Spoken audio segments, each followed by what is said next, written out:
नमाज जनाजा में देखें, अब बाज़ों का चप्पल पहन के पढ़ते हैं, बाज़ों का चप्पल उतार के पढ़ते हैं, बाज़ों का चप्पल उतार के चप्पल के ऊपर पैर रखते हैं। इसमें क्या करना चाहिए? देखें, अगर आपने चप्पल पहने हुए हैं तो अब चप्पल को भी पाक होना पड़ेगा, क्योंकि चप्पल आपके लिबास में शामिल हो गया, और नीचे वाली जगह को भी पाक होना ज़रूरी है। ठीक है, तो चप्पल पहनने में ख़तरा ज़्यादा है कि चप्पल भी पाक होना चाहिए, नीचे वाली ज़मीन भी पाक होनी चाहिए। अगर चप्पल को उतार के डायरेक्ट ज़मीन पे पाँव रखते हैं तो अब चप्पल पाक होना ज़रूरी नहीं है, अब वो नीचे वाली ज़मीन पाक होना ज़रूरी है। और चप्पल को उतार के चप्पल के ऊपर पैर रख देते हैं, चप्पल को पहना हुआ नहीं है, चप्पल के ऊपर पैर रख देते हैं, तो अब सिर्फ चप्पल का पाक होना ज़रूरी है, नीचे ज़मीन अगरचे नापाक है, आपकी नमाज हो जाएगी। तो सबसे ख़तरनाक ये सूरत है कि नमाज जनाजा में चप्पल पहने हुए हों। अब आपके जूतों को भी पाक होना पड़ेगा। अभी गटर से होके आए हैं कहीं से और जूते नापाक हैं तो फिर नमाज जनाजा नहीं होगी।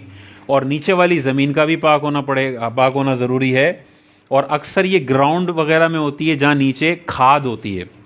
अब खाद गाय के गोबर से बनती है, गाय का गोबर नजासत गलीज़ा है, तो गोबर पर या घास वाली ज़मीन पर बराह रास्त पाँव रख के नमाज पढ़ी तो ये तो नजासत गलीज़ा पे नमाज पढ़ रहे हैं, नमाज जनाजा होगी ही नहीं।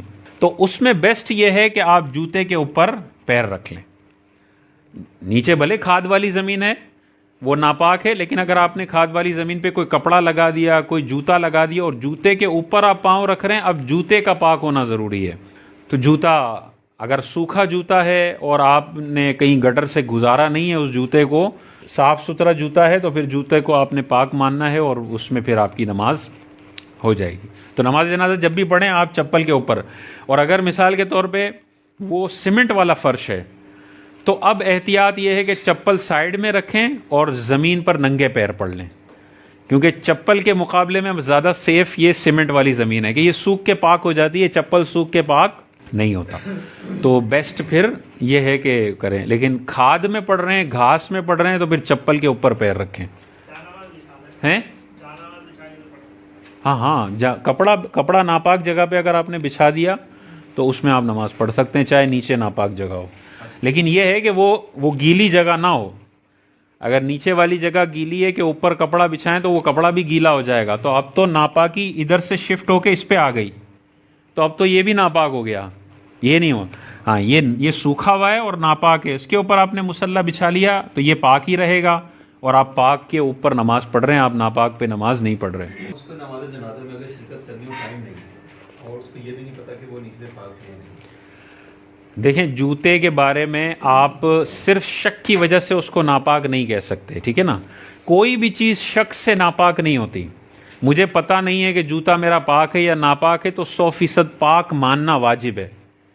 नापाक बोलने के लिए आपको दलील चाहिए। वो दलील क्या है? आपने अपनी आंखों से जूते पे नजासत देखी हो, या किसी ने आपको बताया कि मैंने आपके जूते पे नजासत लगते हुए देखी है, ठीक है, या आपको जूते पे नजासत की बदबू आ रही है और रंग गटर का नज़र आ रहा है, फिर तो मानेंगे। लेकिन नॉर्मली आप जूते देख रहे होते हैं, वो अगर आपके पास नापाकी की दलील नहीं है, आपने जूते को पाक मानना लाजिम है।